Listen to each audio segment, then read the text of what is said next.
looked at the cord blood from newborn babies that were born to these women, and they found over 200 industrial chemicals. And this was 2005. And so and these are moms that ranged from, really conscientious on, really thinking about what they do with their bodies, to people who were really less aware, not interested, didn't, wasn't their thing.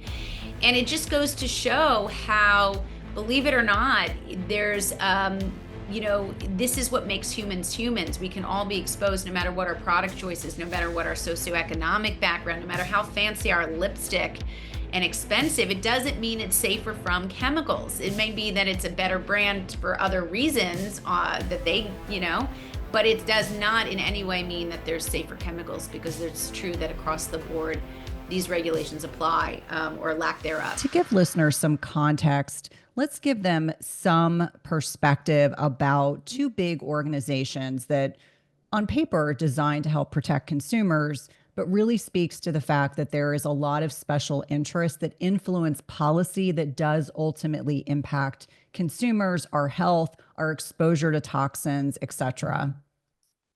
So, well, we can start with, what are the protections that we do have in place? Because there's more that we don't have than we do.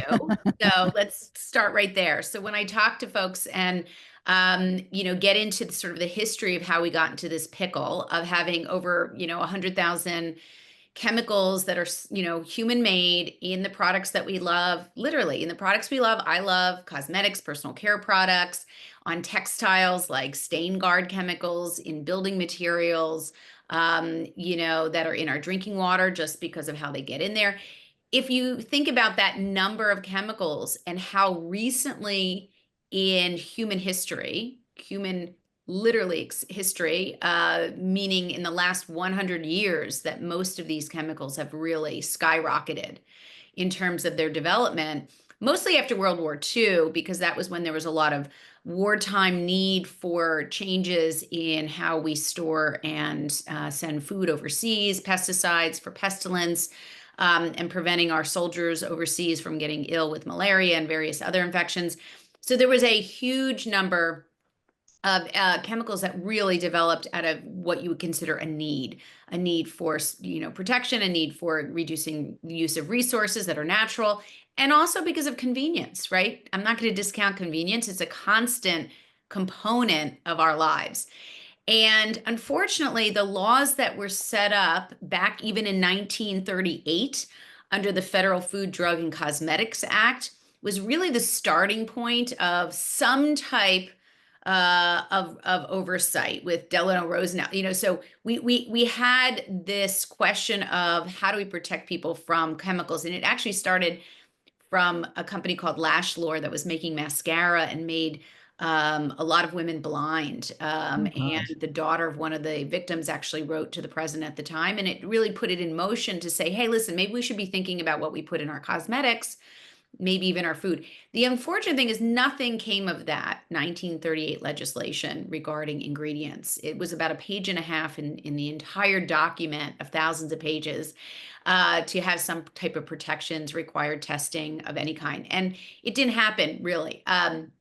Fast forward to 1958, and then you have something called, the Food Additives Amendment, which was really to manage the food ingredients specifically, not cosmetics. Punchline, cosmetics have no required testing for safety or toxicity in those ingredients. But you're talking about really in 1958, really the Food Amendments Act, which was supposed to really jumpstart, testing on our food chemicals. At the time, we had salt and vinegar. And so it was like a real leap to think of anything that would be considered preservative or a coloring or genetically modified ingredients or, chemicals that make things crunch for mouthfeel. Just the list goes on and on. We have 12,000 of those now that are allowed in food. But that 1958 policy did not do anything. Then you fast forward to 1976 or 76, and you have the Toxic Substance Control Act. That didn't seem to put anything really tangible into place. You had more recommendations, you had more call out, but there was no absolute regulations in terms of required testing for safety or toxicity. And then again, in 2016, there was another attempt to invigorate the Toxic Substance Control Act, and that failed because we had too much of a bipartisan, or I should say, a partisan sitting in our Congress and governing. So we've really had multiple attempts, and nothing really has come of it in any major way. We've had some wins. We've had lead, regulations over time in terms of what's allowed in water. We've had DDT removed from, pesticides. We've had asbestos has changed in terms of its regulation. But compared to anywhere else in the world, we've only had upwards of about 12 chemicals out of over 100,000 that have ever been regulated in some way in the US market, compared to other countries that Europe has about 1,200 they've removed, but we have 12. So, that's where we stand. It's really interesting because I know that, as you mentioned, the EU, as an example, has over like 2,000 banned toxins in comparison to what we have here. It really speaks to the impact of special interest groups and lobbying efforts here in the United States. And this is why I think these conversations are so important, to bring greater transparency so that consumers understand that we have to do the due diligence, that we do not per se, or should not per se, presume that everything is safe. And I think over time, when I look at female patients in their 30s, 40s, 50s, and beyond, the net impact of a cumulative net effect of exposure to toxins throughout our lifetime, it's like the toxin bucket has just been overfilled. And this is where, I will see, weight loss resistance and a lot of metabolic disease and challenges with hormones, especially for people that are in declining hormone levels as they're navigating late perimenopause into menopause. And so I'm curious, as a rheumatologist, what are some of the trends that you have been privy to be able to witness over the last 15 or 20 years in clinical practice? I know for you, you have a very interesting story that kind of got you thinking differently about exposures to things, our environment, our personal care products as well. But as a clinician, what were some of the signs or the pieces that you were putting together clinically that were just starting to not make sense anymore? So I became a rheumatologist after internal medicine training about 18 years ago. And I was trained at really wonderful institutions, Western-based institutions in the Northeast. And I had excellent training, but I did not learn throughout med school, throughout residency, throughout fellowship. And, fellowship is on the immune system. I'm a rheumatologist. Not one mention that environment or chemicals that were already, the papers were already there, that, literally there is published peer-reviewed studies at this time. But never had I been told that there was any kind of exposure-related connection to the immune system and how the immune system works. And so fast forward to when I was a young mom and I had a dog, and of course, is what you're alluding to, my dog became very sick, and I was, just right out of fellowship training. And here I was wondering why my dog had autoimmune hepatitis as a 4.5-year-old puppy, golden retriever. And so I started to explore out of heartbreak his water, his drinking water, his food quality, his toys that he, plastic vinyl toys in his mouth, his flea and tick chemicals. I lived on a farm, still do, and I was worried about some of the pesticide exposures here as a young mom with two little kids running around. And what I really realized at that time, and it started the process of this mission in my mind to figure out what the truth was that everything that could be affecting him was certainly could be affecting humans, because there was no regulation for pets, let alone for humans. And it was so mind-boggling. It was so eye-opening to me. I felt kind of slighted. And it was starting to correlate, even as a young rheumatologist, working at that time. It sort of laid the foundation of how I would be asking patients questions moving forward, what they ate, what they drank, trying to decide in my own world whether or not there were correlations. And it turned out that the data, that the epidemiology of environmental chemicals and their effects on not just the hormones, endocrine disrupting chemicals, which I've written 2 books about, and there's more than enough information out there worldwide, that it also, these chemicals have effects on the immune system. And it started to dawn on me why I was seeing not just dogs at younger age getting strange autoimmune diseases, but human beings getting autoimmune diseases at younger ages that you might expect, different from textbook, assessments, and even with no family history. And I think what that really points to is there's such a strong environmental component to whether or not we develop autoimmune and immune disorders. And I was trying to figure out what chemicals did that, which ones, what was the literature saying, and really framing my practice and my perspective around that issue. And then it became, this book, which really talks about the big picture here.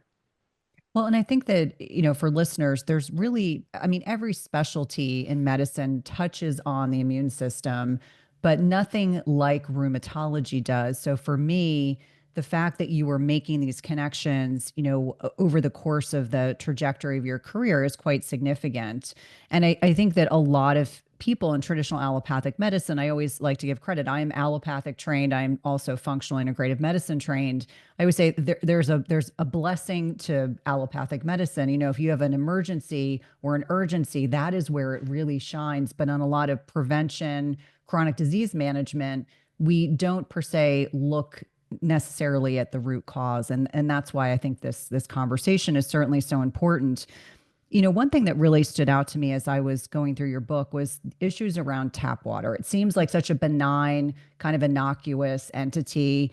And yet, this is something that I think for everyone listening, all of us just getting more conscientious about how we consume water. Water is essential for life, obviously, but being conscientious about municipal water, well water, the potential toxins we can be exposed to. I think that this would be a great way to kind of pivot and talk a little bit about why is water so important in terms of our health and our exposure to toxins. Yeah, and so water is such a critical component of human health. In fact, I would venture to say, and I say it throughout the book, it's probably the most unrecognized contributor to chronic and acute health issues that no one pays attention to. We have thousands of books on diets and, nutrition, and, we don't, and we think about macros and fats and carbs and how much protein when you hit menopause. And there's a lot of talk about all that. But no one really talks about the fact that we need to drink water. We've been drinking water all our lives. We're made up of water, about 85 to 87%, every tissue in our body.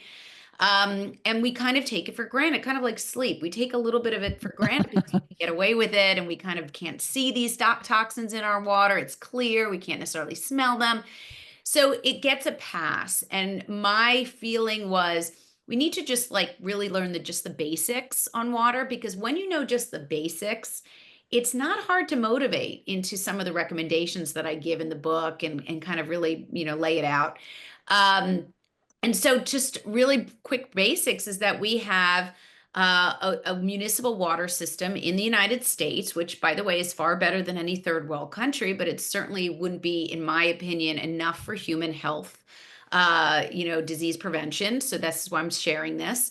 But our municipal tap, whatever you want to call it, we have about 160,000 more or less across the US, scattered throughout the US, that service and give drinking water and send water to our homes to about 85% of the US population. So it's the predominant way we get our drinking water.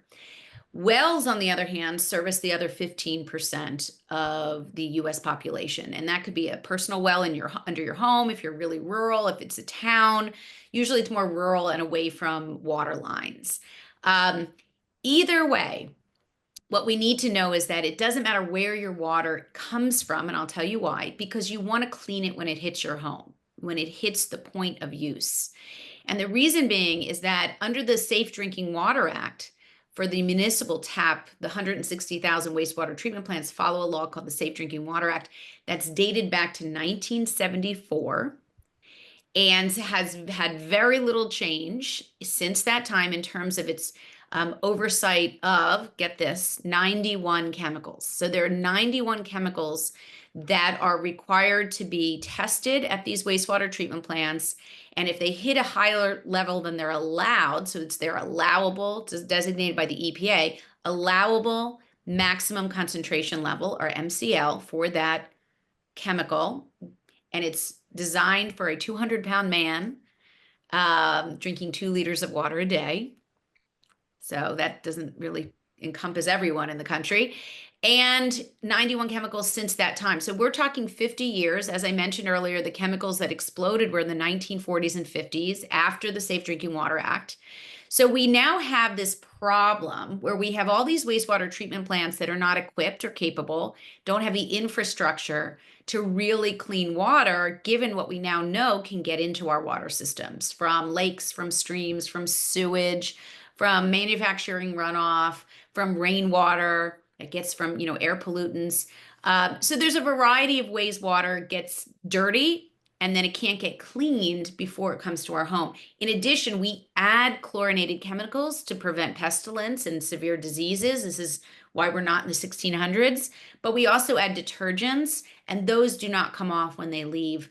The water leaves the wastewater treatment plants, and then it travels through maybe several miles, 30 in my case. I've researched the facility, I've interviewed them.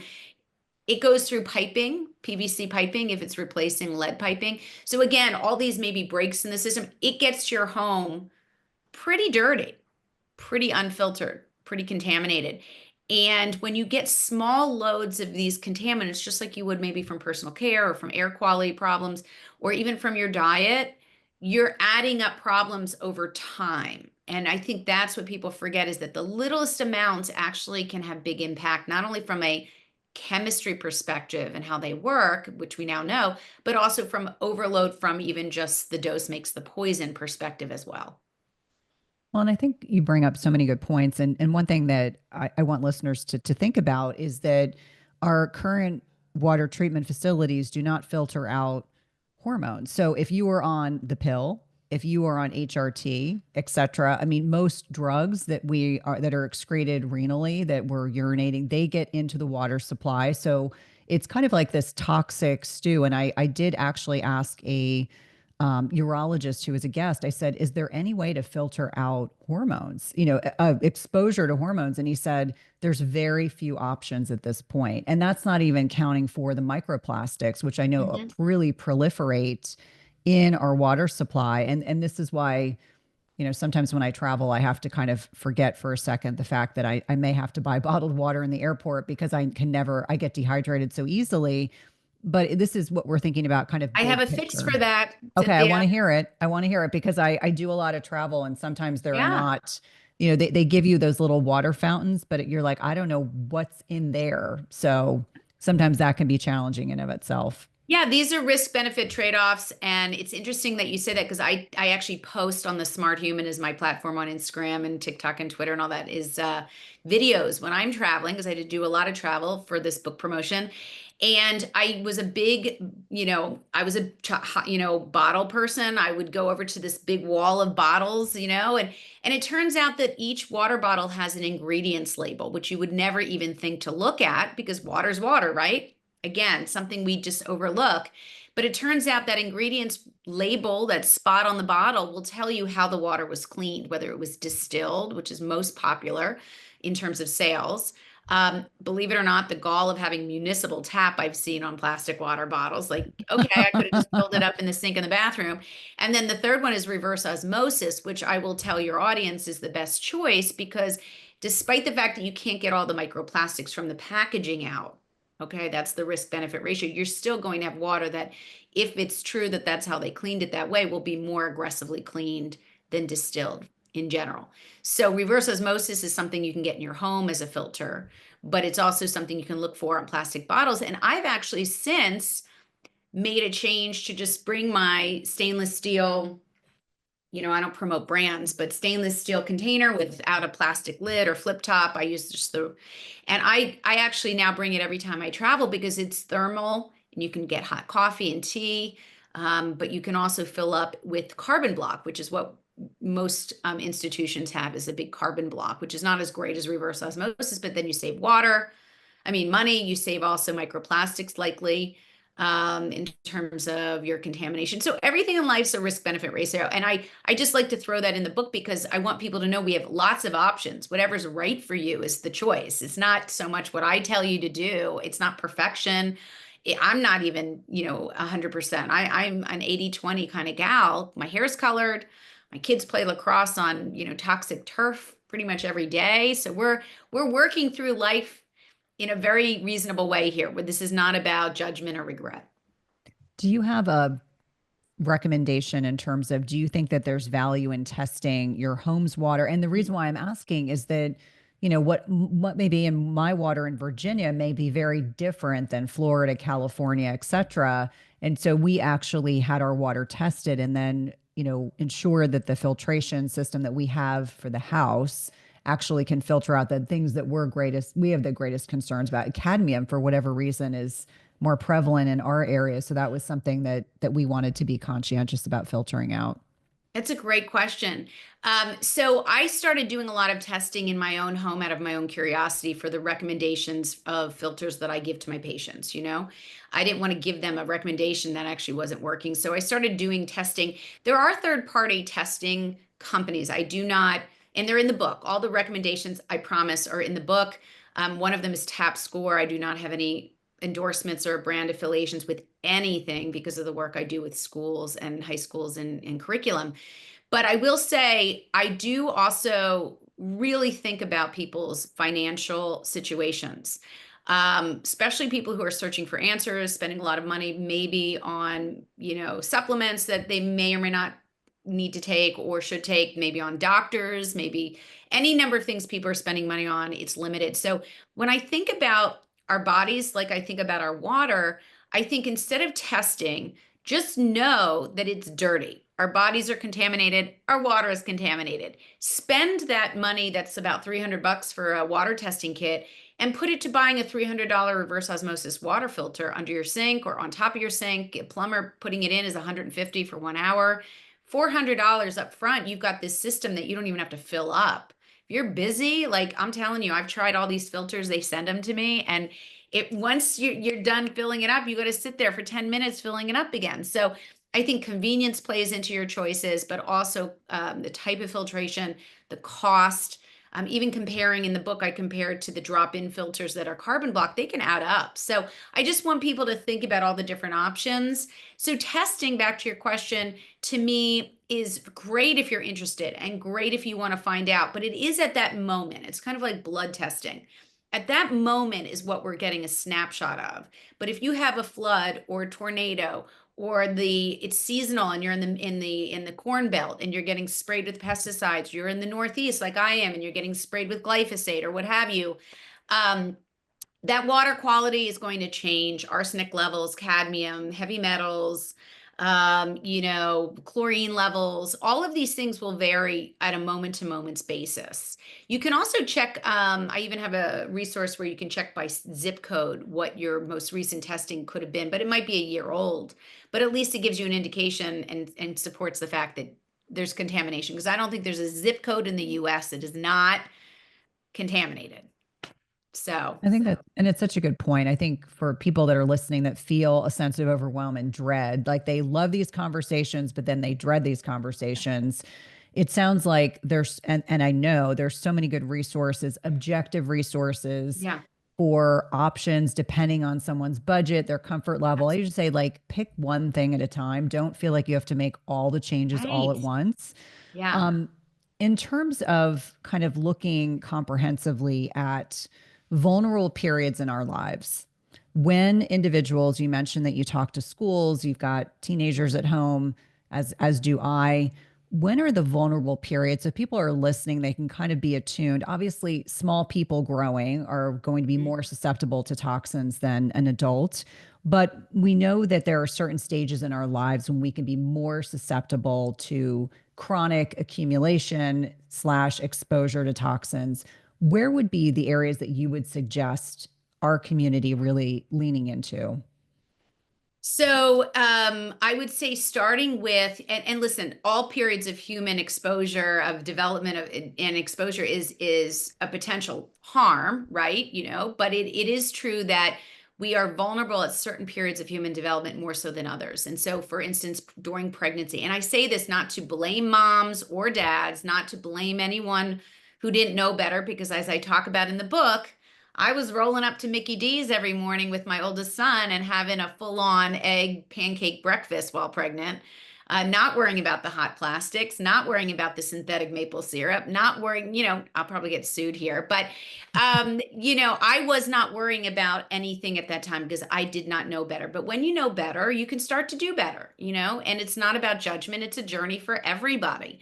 But I would say during if we can get information, and this is why I speak to high schools, and I'm so adamant about getting this into schools nationally, if we can get to people younger before they may choose one day to have children, if they choose to get their bodies cleaner, to make choices that are safer for their bodies on a regular basis, even as teenagers. Pregnancy is a very particularly worrisome component to this topic because we know the placenta does not really protect against the vast majority of these chemicals. There was a 2005 study that everyone talks about, no one really needs to even repeat, to be honest, from the Environmental Working Group that I talk about in the book and others, that essentially they took the cord blood from 10, they called it average Americans. So a little bit of this and a little bit of that Americans. And they looked at the cord blood from newborn babies that were born to these women. And they found over 200 industrial chemicals. And this was 2005. And these are moms that ranged from, really conscientious on, really thinking about what they do with their bodies to people who were really less aware, not interested, didn't, wasn't their thing. And it just goes to show how, believe it or not, there's, this is what makes humans humans. We can all be exposed no matter what our product choices, no matter what our socioeconomic background, no matter how fancy our lipstick and expensive. It doesn't mean it's safer from chemicals. It may be that it's a better brand for other reasons that they, but it does not in any way mean that there's safer chemicals, because it's true that across the board, these regulations apply or lack thereof. So pregnancy, thinking about that population, getting to younger people before they become pregnant to be prepared. Young children, once they pop out, we've got, underdeveloped detoxification pathways. We've got narrow choices in food, which again, in this book, I talk about how food is medicine and so powerful to offset some of the harm, even the epigenetic harm that comes, from exposures to chemicals, so that we have an effect on our genes in successive generations, believe it or not. But their foods are narrow in terms of what they eat. My kids don't eat anything that I want them to eat most of the time. So, but as a toddler, it's even more narrow.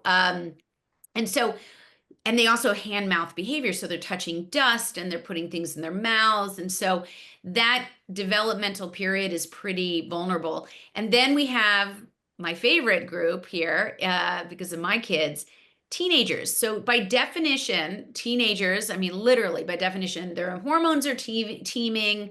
They're creating and breaking down, hormones so much from growth and development. And we see that throughout development, but certainly in the teenage years.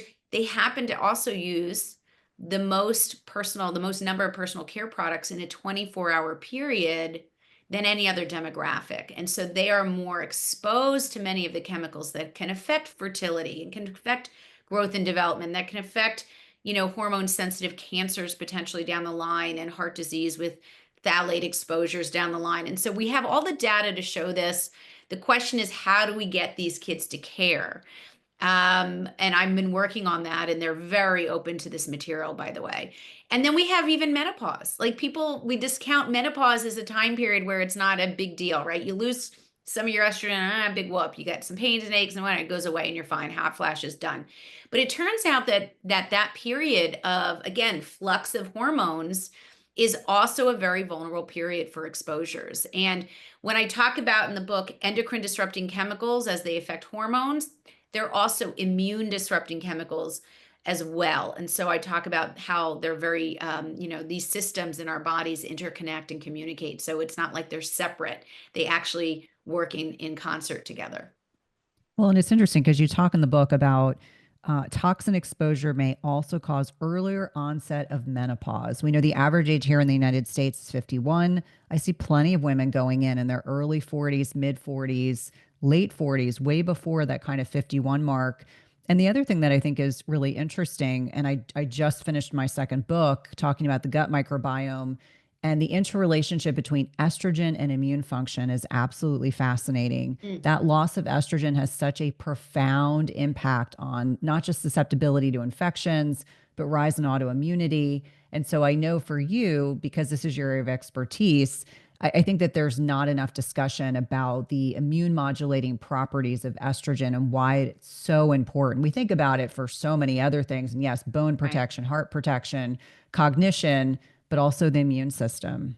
No, for sure. And this is why when men and women are different creatures when it comes to all of our physiology. I mean, this is why I think we're getting a lot of attention now with the whole menopause movement. I mean, there's a zillion books coming out and people are really paying attention and not letting doctors who may discount certain things off the hook because they're trying to figure out answers. That's all people want is answers. So, for sure, at the time of this publication, which is now, we're now seeing so much more investigation into why, for instance, more autoimmune diseases predominate amongst women than men. It's not, there are some that are equal, like, for instance, psoriatic arthritis and inflammatory bowel disease can affect women and men pretty equally in terms of the predominance in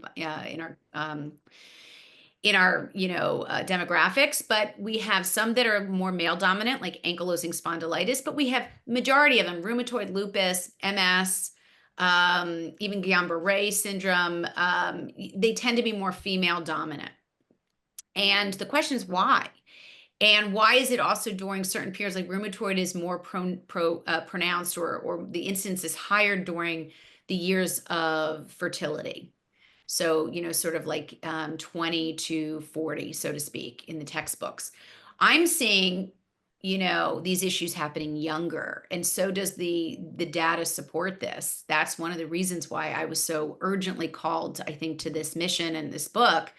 But, the idea that estrogen receptors it's one of the most ancient hormones of human evolution and existence. It's on there's receptors for estrogen and androgens and a lot of other hormones on every immune system cell in the body. And now we know that at the time of this publication, there's even gene findings called the exist gene, which we now know is a way anthropologically to knock off some of the gene material to create male versus female that might be dysfunctional. And so there's a lot more science ahead, a lot more to be had because we want to figure this out. In the meantime, we need to do something about exposures because we know that that can contribute. As you mentioned earlier, menopause, back to teenagers, we now see puberty happening at such a young age, as early as 7, 8, 9 years of age, when 200 years ago, 2 centuries ago, it was at 16 and 17 was the average. And we're seeing this for both males and females going through puberty. So we have a shift from all of this mimicking of these chemicals, mimicking various hormones, including estrogen and androgens, that are really implicated in why we're seeing a shift in puberty, earlier menopause, and of course, I'll speak to the immune disorders. Yeah, and I think for a lot of individuals, certainly in my generation, I grew up in the 70s and 80s. I don't think I got my period until I was 14 or 15. And when I hear about these poor young women at Yeah. 7 and 8 years old, I'm like, that is a burden for young people to be dealing with at such a young age because maturation, they may be sexually mature, but they may not be emotionally mature to be able to, navigate decisions and things that they need to do differently to, have this longer trajectory of fertility, which has other implications. Implications of breast cancer, the longer women are exposed to many estrogens, is been, I'm not talking about hormone therapy. I'm not getting into that realm, Yep. but just really in general, the studies show that the longer you are exposed to estrogen, the higher your rate for breast cancer. I would like to also say that, these chemicals have been found in breast tissue that Dr. Bill Goodson, who I interviewed for my podcast, The Smart Human, on breast cancer, he was doing fine needle biopsies voluntarily. Women were volunteering biopsies. They had no breast cancer history. They were family members that were very passionate about learning more information. And he took 28 women and did fine needle biopsies at the beginning of 28 days. And then they all changed out their cosmetics and personal care products to safer versions, safer products. And then they voluntarily, all 28 came back for another biopsy at the end of 28 days. And it turns out that the signal for cancer was reduced after changing their cosmetics and personal care products just for 28 days. That's what they were looking at. And it made a lot of news for a very short period of time. But again, this is why we're out there trying to hustle this information because it's so good. It's so critical to our young people to make decisions young so that they don't end up with getting, hormone sensitive cancers and other, immune issues. So, um, it's all about education, as you know.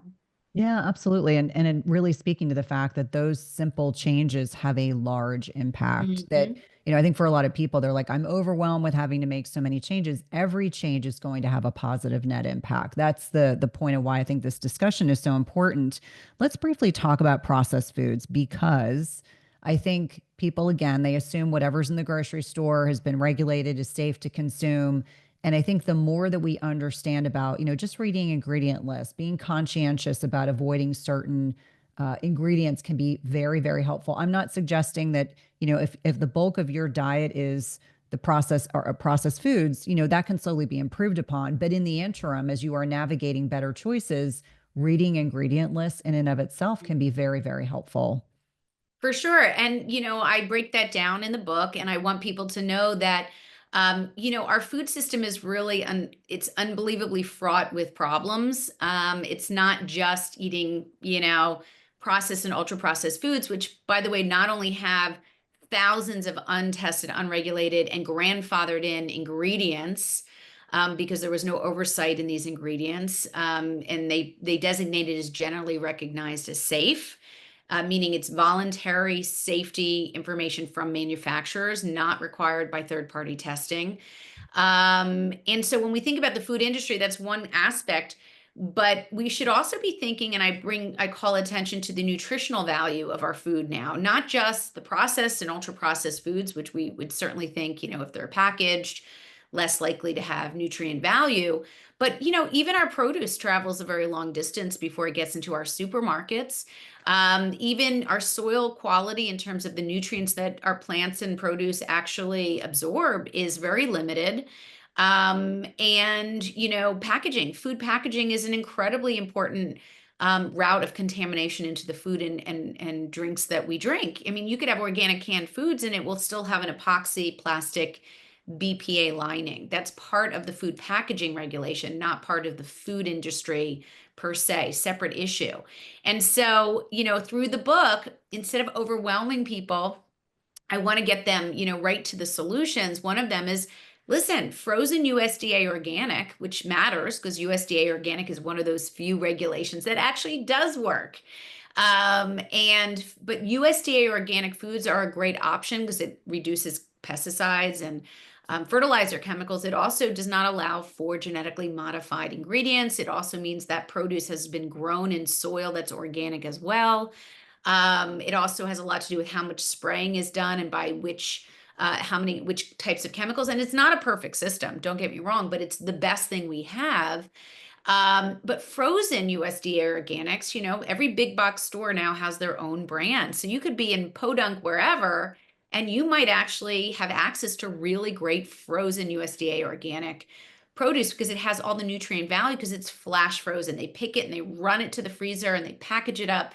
And so it just really turns out to be a great option for people looking for cleaner quality and actually reasonable price points. So, like I said, the food system, so many variables that we cannot control, but the ones that we can in terms of all of these choices, and what I really shout out is that we can make so much of a difference, not just in choosing what we put in on and around our bodies, but also how we maximize our detoxification process, how we implement sleep and quality sleep and exercise and sweating. We can get into that, but there's a two-pronged approach to this process. One is to really get rid of chemicals wherever we can or swap out to products that are safer, but then there's an addition to our bodies that matters so much to human health.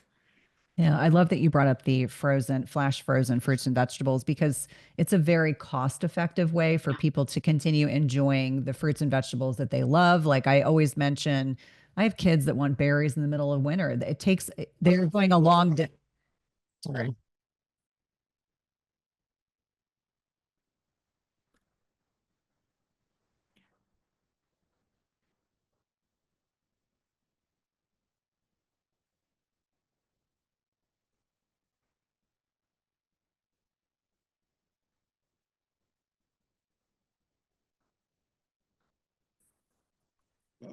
They're supposed to be quiet, but they're not right now because someone came to the door unexpectedly. This always Oh, seems. my husband and my son were fighting yesterday during an Instagram live. I had to go a mile from my house in the, like basically to get away from I was so embarrassed. I was like, But I what think the for anyone that has kids, you get it. It's like there's always my grumpy teenager just went to school. So he kind of walked out and slammed the door and oh, knowing, sounds like my grumpy teenager. yeah, Yeah. my grumpy 17-year-old.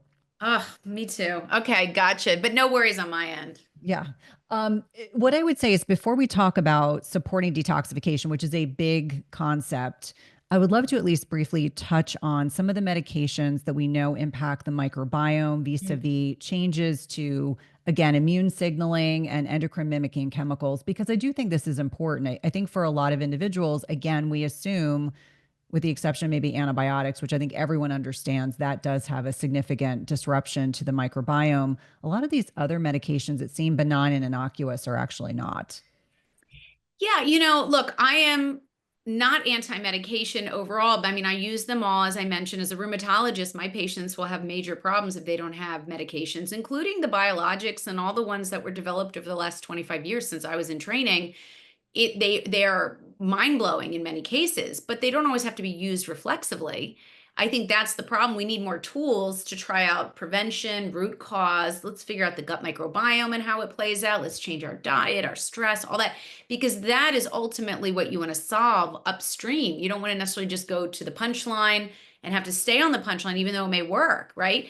So it's just another tool in the toolbox. Now, there are certain medications that work against us and should only really be used, I believe, and the science really pans out in short periods of time for specific goals, watching for outcomes, managing side effects, and really communicating with your prescriber about whether or not you've achieved the goal and when this, are there alternatives, that kind of thing. They may not know alternatives because that tends to be extra training, like integrative medicine or functional medicine. People are learning about, licorice root, deglycerizing licorice root that's safe and effective, for reflux instead of taking a proton pump inhibitor, which turns off acid cells in the gut. Unfortunately, we've used those cells for millions of years of human existence. To turn them off for long periods of time may solve a short-term goal, which would be an ulcer or manage reflux. And GI bleeding they're used, and certainly that's important, but not necessarily staying on these drugs or that class of drug, for example, long term, because acid is really critical to taking nutrients out of food. It also can affect and has been linked to higher levels of H. pylori infection in the gut, higher levels of fracture because it decreases absorption of calcium and vitamin D into the body because you're changing the milieu, the environment of how our bodies work. And that's something you don't want to do long term. Same with like melatonin. You want to really avoid too much melatonin because innately our bodies make melatonin. It's an incredibly important antioxidant. It's been linked to, profound effects for cancer prevention. In fact, we know shift workers have higher rates of breast cancer, females who are really messing with their kind of light and darkness melatonin levels. It's not to say they're going to all get breast cancer. It means that you want to sort of have long periods of day work or long periods of night work and then really try to catch up on that sleep and have no, light during the day when you're sleeping. So there's fixes for all of this. You just want to be aware. So proton pump inhibitors, medications like typical medications for blood pressure, actually. There was a Nature article from 2018 that I talk a lot about that when they looked at all these conventional drugs, not just antibiotics, that there was a mild to moderate change in the gut microbiome and the microbes that are considered healthy just by using them on a daily basis. And so, we just want to be thinking not so much get rid of meds, but let's just use them judiciously, the least amount of dosing over the shortest period of time necessary to solve the problem that you're looking for, but and with real specific goals and monitoring. I think that message is so important. I am not anti-medication and I don't laugh, but I think back to 16 years of clinical cardiology as an NP, everyone got protonics when they hit the hospital. And a lot of people were just given the protonics during the duration of their hospitalization, but many people were continued on protonics long term. And we know that being on a acid suppressing agent more than 30 days has a significant and quite profound impact on things like pneumonia. You mentioned H. pylori, but a lot of we're kind of inducing normal mechanisms in the body to not be able to do their jobs effectively, and that can have a kind of domino effect in the body. Let's talk about what detoxification is for maybe listeners that are not as familiarized with it, and why Mhm. minerals like iodine are so important for detoxification. Yeah, and I go off on iodine a lot in the book because it's one of the most, I find it to be such the most interesting perspective on the combination of where we're at as human beings in modern day time, right? But in terms of detoxification, it's a really big word. I think it's sometimes overused, just like inflammation is overused, just like toxins. Unfortunately, in order to sell a book and get this information into people's hands, you have to use the colloquial phrasing. But let's be clear, the human body has been remarkably capable of detoxifying itself and surviving for millions of years. The problem lies in the fact that we've come up to this point 75 years ago, and all of a sudden we're seeing a lot of change happening over a very, very short period of time. So the body's kind of going like, what? This is a lot of stuff to work on. That being said, we have pathways where the liver, of course, you think liver detox, drinking alcohol, those things we think right to the liver. But the liver does a great job on a lot of these industrial chemicals. We've been finding that out. And that by, supporting liver, function by exercising and flooding the liver with lots of clean blood, by eating specific foods like cruciferous vegetables that are loaded with compounds that help that detoxification. It's called stage 2 conjugation, has really helped to make the liver do its best. By reducing alcohol, things that we have control over in terms of our choices, is an option by reducing over the counter pain medicines on a daily basis or managing medications, by managing stress in our gut. Our detoxification pathways go on in the gut as well because that's the entrance into the human body. Whatever crosses that tube of the gut into the bloodstream will either serve it well or piss it off and make the immune system react. So there's a lot of different avenues by which we detox. We have a lymphatic system that we can keep moving. I talk about trampolining and how fun it is, but also how it's so beneficial to moving fluids and waste around the body. We have the glymphatic system around the brain and spinal cord, which is a drainage component for chemicals that we experience during the day. We wash out at night with sleep. So it's a combination of lifestyle and then feeding food as medicine into our body. And then I even talk about supplements, and supplements being what I call human fertilizer. Anthropologically, I believe the human body is like a plant. If you give it what it needs, it will thrive. It'll do better than if it did not have those nutrients. And iodine, back to your point about iodine, is so interesting because it's one of many minerals and micronutrients that we're deficient in as modern day humans because we're busy and our food access is different and variable, and we don't always eat, I don't know, 8 vegetables a day. I don't know if you do, but I don't. I mean, the idea that our lives are so crazy and busy and access to certain foods with nutrients is so limited or inconsistent means that we probably do need, and I state this in the book, a certain couple of supplements if they're chosen well, clean brands, and I go through how to know that. But every day we should be getting some of those. And one of them happens to be a multivitamin that has enough iodine because iodine, even though it sounds like, okay, what's that about? Iodine, we don't make it as humans. We have to eat it from food or get it from supplements. It's cheap as rocks. It's almost, you wouldn't even think about it, but it sits in the thyroid gland and protects it. It protects it, makes it function properly, but it also protects from chemicals that we now know are in everyday life. Food washes, certain foods, even organics have some degree of these chemicals that can attach to the thyroid gland and create the risk for Hashimoto's and other thyroid issues. But iodine can be gotten every day in the right amount. And it's sort of this combination of nutritional deficiency and environmental chemicals that come together and create an epidemic of autoimmune thyroid disease. And it used to be added to our food system, and it was a public health measure. When they knew back in the 20s and 30s that it was a problem, developing goiter from not having enough iodine, they added it to bread. It was in table salt. Of course, people remember like Morton's, but most people don't eat bread, or a lot of people don't eat bread or consistently or in the amounts. They may not even have iodine now. A lot of people don't have table salt anymore, right? We have Himalayan, kosher, Celtic. So none of that has iodine. And so here's the argument.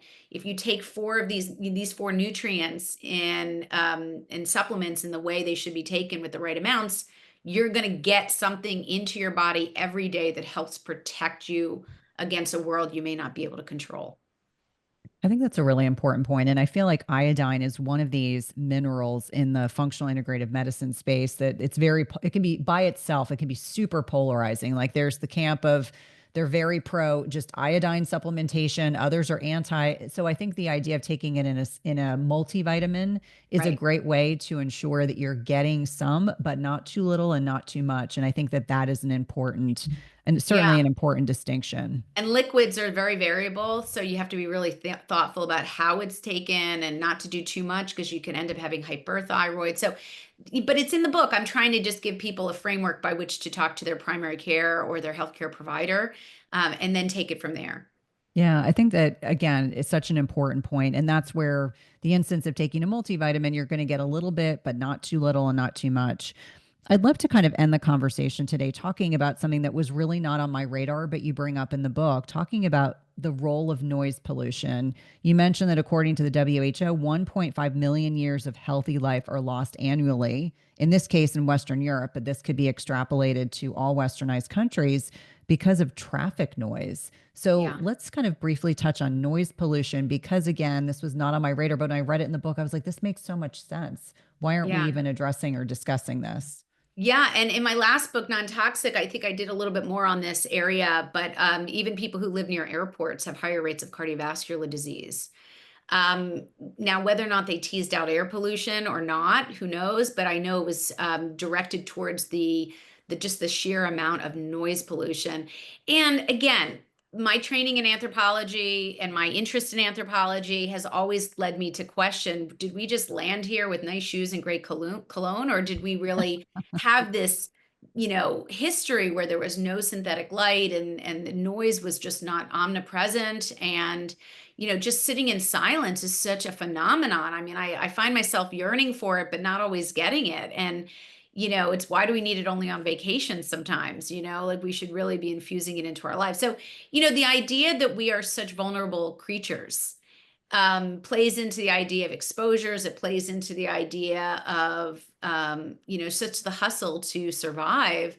One of those components that messes with our mental health and our physical health can be noise. And so it's just another moment to say, let's sit back and figure out if we're doing everything we can do in modern day times that really matches what our genetic template is really about. And so I just want people to just be aware and see how that they can work that into their lives. And I think it's important. I shared at the beginning of our discussion, we met virtually, that we relocated from a very large US city to a smaller US city. And I think one of the benefits that I hadn't really thought about until I read the book was it's quieter here. It is so Yeah. much quieter here, and how that brings tremendous peace. And I feel like it kind of lends itself to less stress. And if there's less stress, you're a little more easygoing, you're a little more relaxed, you're more engaged in the parasympathetic. So ultimately, I acknowledge that maybe not all listeners live in a part of the country where it's quiet per se, but finding your own peace within your lifestyle, I think, can be very beneficial. Dr. Cohen, I've so enjoyed this conversation. Please let listeners know how to connect with you, how to purchase your new book and your other books, or learn more about you and your podcast. Thank you, first of all, for having me, Cynthia, because, just by reaching out, connecting, it's been a wonderful experience with people in my village, really getting what I'm trying to do here and supporting me. I am a practicing rheumatologist in Princeton, New Jersey. I'm here in the office. I do telemedicine. If people are interested, I am still seeing patients. We'll see how long that goes on for new, but certainly not giving up my practice. I love my patients. And then certainly on social media, if you want to follow, I do post quite often. It's called The Smart Human on TikTok, Twitter, Instagram, Facebook, LinkedIn. So I'm trying to get out there and let people have great information without having to buy a book if you want. But it's also, I have small courses on thesmarthuman.com. I've been posting very small courses for different factions, but on, heavy metals is one, pesticides, EMF radiation, if you want to watch that with your kids, and understand how cell phones work. Actually, it might be a little heady for kids, but you'll have to see. But anyway, the idea is that I want to make sure as many people get great information that's vetted, that's science, backed and evidence-based as possible. So really, then there's the book, and the book is my baby. So, this is available on Amazon, and there we go. Look at us. Amazon, Barnes and Noble, certainly local booksellers, wherever you find that radiate to. But yeah, I hope people will check it out and share with their family and friends. Oh, it's a great resource. Thank you again for your time. My pleasure. Thank you, everybody. Hey, if you like this video, you guys are going to love this video, and I'll see you there. If you have either uncontrolled diabetes, and this goes for type 1, type 2, LADA, MODY, any form of diabetes, if you follow the standard, if you follow no advice, you're probably going to hasten your death even more than 3.5 years for each decade you have it. But if you follow the standard advice, the state-of-the-art advice, the scientific consensus advice, then yeah, you're probably going to be knocking 3.5 years off your life for every decade that you follow the American Diabetes Association recommendations.